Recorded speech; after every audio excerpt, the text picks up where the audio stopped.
giving each group of you a different era of history to research. And the question is, what impact did your era have on the modern world? So Sarah, your group has the ancient Greeks. Ravi, you've got the Romans. And Danny's group gets, yes, a bit of a challenge for you. You get the Middle Ages. Some even call it the Dark Ages. Boring. See how you get on. Yes, miss. So, Sri, yes, you get the Renaissance.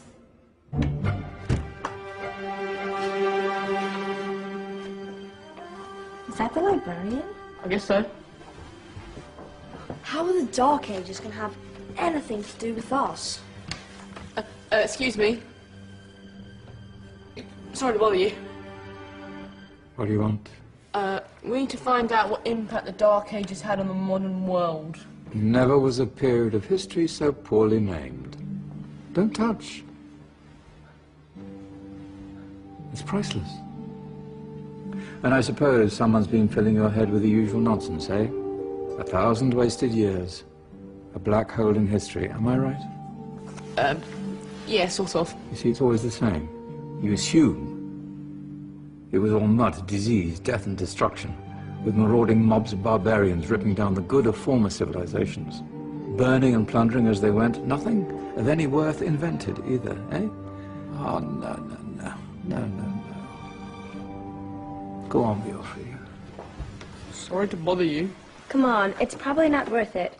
Everyone knows that the Greeks and Romans invented everything anyway. Oh, did they now? And you're sure about that, are you? You know, I might just have something for you. You seem to be up to the task. I suppose I could... Follow me. I've got just the book for you.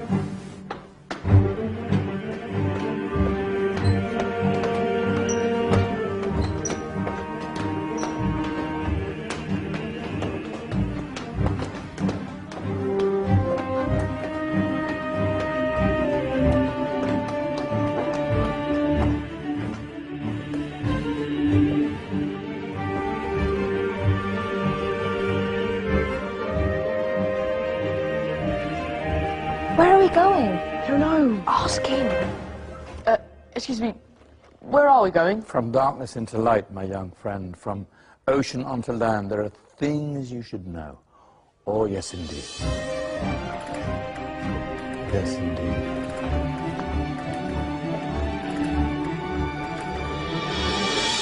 Now, I know I left it around here somewhere.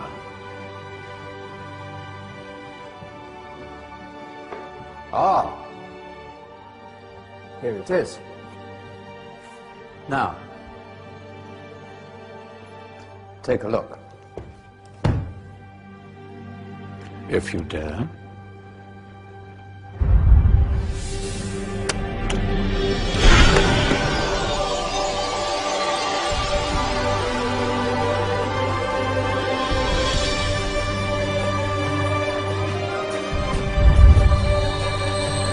What's going on? Welcome to the Dark Ages, or as it should be known, the Golden Ages. Who are you? I am Al-Jazari, engineer and ingenious inventor. I thought you said this was the Dark Ages. It doesn't look very dark. That's because it's all a matter of perspective, my soon-to-be illuminated friend. Of course, there are parts of the world that weren't dark at all, but in a civilization that stretched from Spain to China, the golden rays of discovery and invention shone over everything. What civilization? The Muslim civilization, my young friend.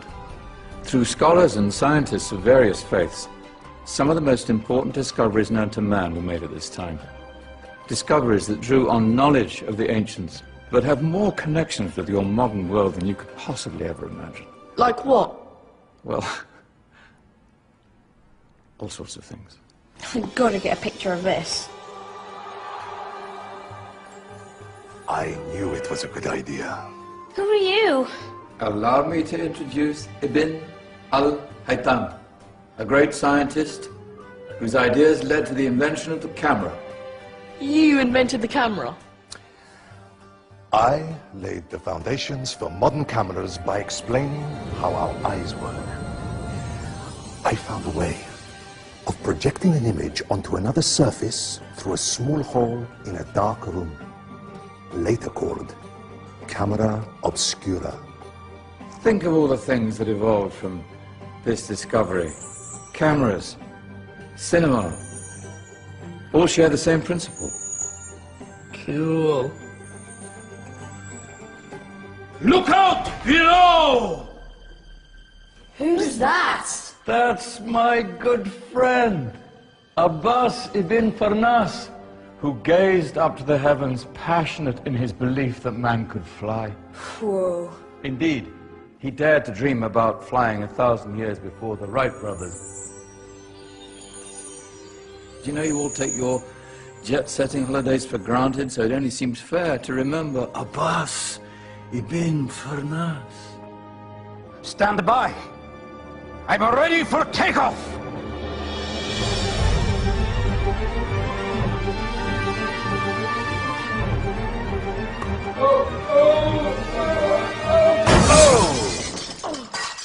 You did forget one thing, though. A tail, useful for landing. Ah, my back. Is there a doctor in the house? Did someone call? Ah, my old friend, why don't you introduce yourself to my young guests? I am Abul Qasim al-Zahrawi. Many call me the father of surgery. Did you actually do surgery back then? Of course we did. In fact, many of the surgical tools that I invented are still used in your modern hospitals. Excuse me, a patient needs my attention. Scalpel? I think I may need some stitches. In that case, I'll use catgut. Catgut? From the gut of animals. Perfect for stitching up internal wounds. Your surgeons are still using it today. Sorry, mustache.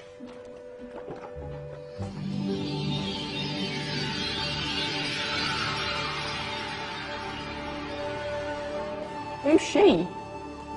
That's Maryam al-Astrolabi, one of the many brilliant women of her time. She made sophisticated astrolabes. Astro what? Astrolabes. They show the sky and the stars on a small flat plate you can hold in your hand. Think of them as ancient calculating or timekeeping devices. Today you have your watch, your compass, satellite navigation, helping people and explorers travel the world.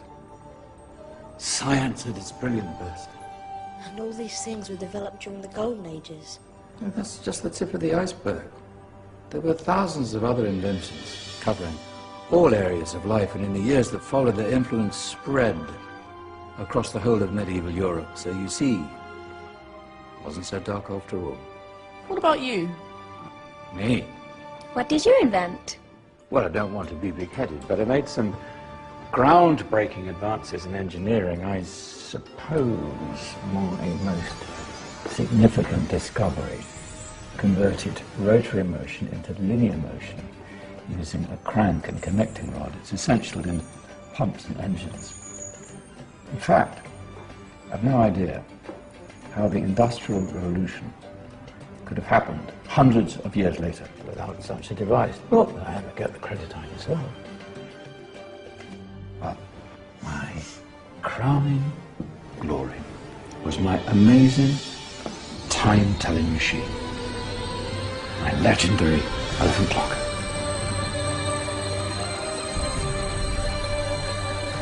It's a clock. Yes. Dozens of components collected from different cultures around the world. Indian, Greek, Arabian, Egyptian, Chinese. Wow. A United Nations clock. That is pretty cool. Does it actually tell the time? Well, yes, of course. If it wasn't for me, thousands of people would be late for everything. Speaking of time, we'd better get you back. And remember, Spread the word. This is the golden age, and I've only shown you a tiny part of this wondrous time. There are countless other scientists and inventions directly connected to your modern world. You're just going to have to find out for yourselves. Oh, wait.